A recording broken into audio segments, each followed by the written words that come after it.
Hello YouTube, my name is Dan Bohane, and this lesson is called Phrasing the Blues Scale. And what I'm hoping by now, if you see my previous videos, I'm hoping you've learnt your blues scale all the way up and all the way back. Okay, now just playing the scale up and down sounds quite nice, but it's not really music. Someone told me years and years ago to try and make my solo playing sound speech orientated, or my phrasing to be speech orientated. And I thought, what is that? Is that speech orientated?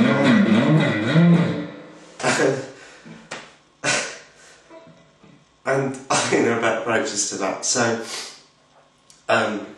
I've sort of thought of a few methods to make that a little bit clearer.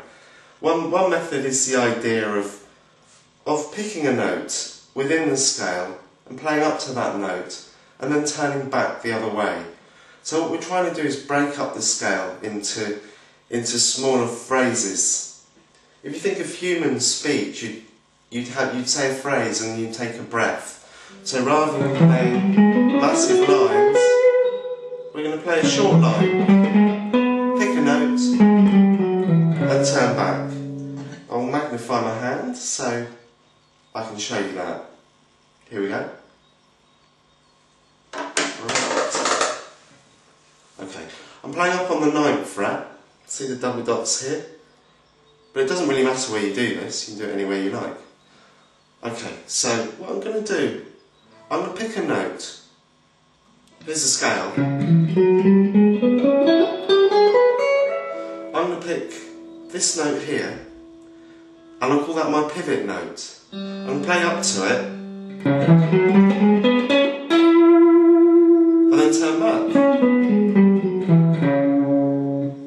So just pick a note at random. I'll choose this one. Play up to it, turn back. I'm now going to go to the top of the scale, that's the highest note, and I'm going to play the scale backwards. I'll pick this note, that's my pivot note, here we go.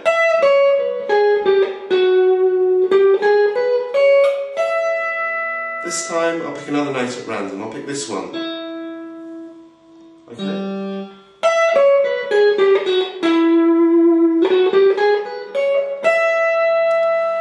Now you don't have to start at the bottom note of the scale or the top note of the scale. You could drop in the scale at any note. Play to any other note.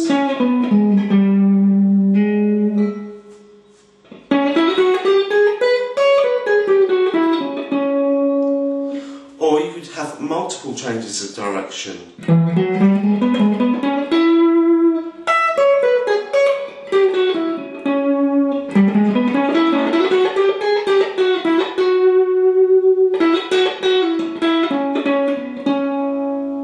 It's starting to sound a little bit more musical now, a little bit more like someone talking, I suppose. Another idea is to put in your bends and slides. So we looked at these slides, we looked at 1-3 slide, 1-4 slide, and 1-4 slide. So you could think of starting a phrase with, say, a 1-3 slide.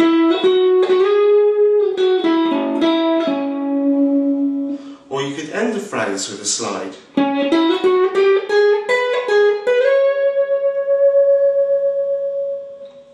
Or you could pass through a slide.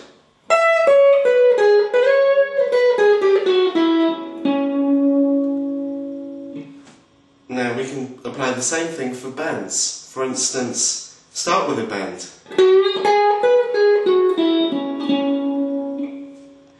End with a bend.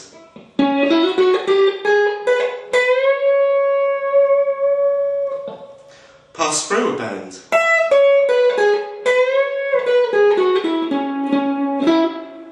Multiple bends.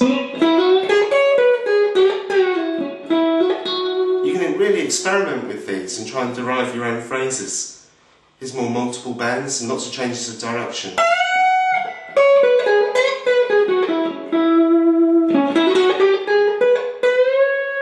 Do you notice the pause or the breath between phrases? That's quite important. Think of it as a breath instrument. When you run out of air, you need to take a breath. And that will hopefully make your solos sound more speech orientated, sound better to the listener.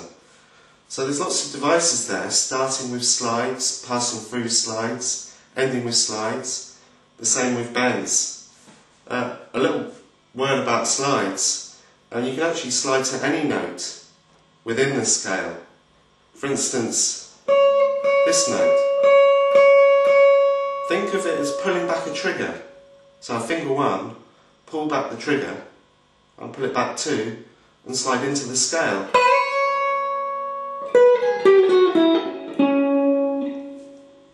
Here's another one. I'm going to play this note of the scale, the first finger on the second string, try pulling back the trigger, and sliding in.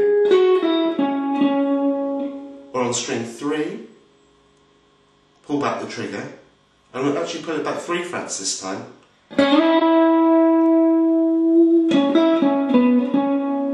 String 4, you can pull that one back 4 frets. And slide in. String 5, pull it back 2 frets. Or string 6, pull it back 2 frets. Now you don't have to slide up. You can slide down. So if I'm playing this note here, I could move up to the next note in the blues scale and slide back.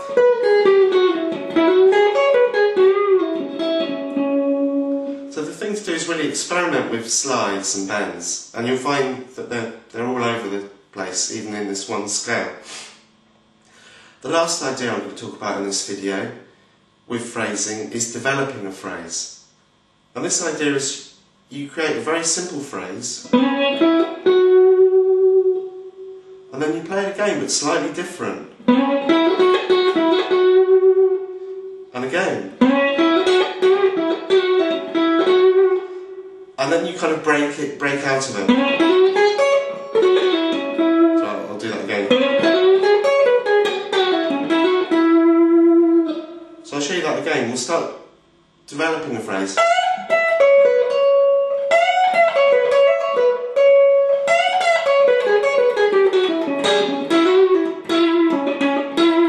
Notice on how the last time I kind of broke the confines of that phrase and went somewhere else with it.